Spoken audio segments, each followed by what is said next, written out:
Once Buddha with his followers was traveling from one town to another town. While traveling they walked by a lake. After some time they all stopped to rest.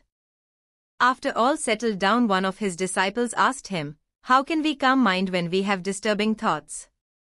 Buddha was sitting under a tree and said to him, "I am feeling thirsty. Can you bring me some water from that lake?"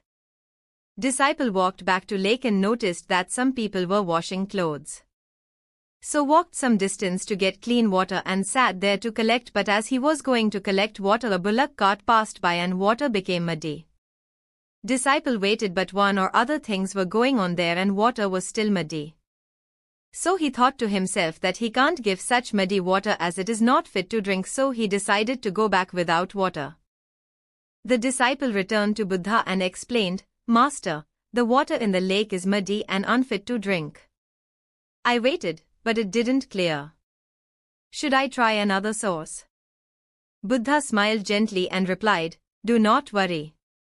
Let us rest a while, and then you can try again." After some time, Buddha asked the disciple to return to the lake for water.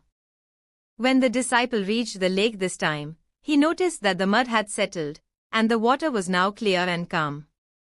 He filled the pot with clean water and brought it back to Buddha. Buddha looked at the water and said, "What did you learn?" The disciple thought for a moment and replied, "When I waited and did not disturb the water, the mud settled on its own, leaving the water clear. If I had acted impatiently, the water would still be muddy." Buddha nodded, his eyes filled with wisdom. Exactly. The same is true for the mind. When it is disturbed, trying to force clarity only stirs it further. But if you allow it to be, patiently observing without reacting, the disturbance will settle on its own.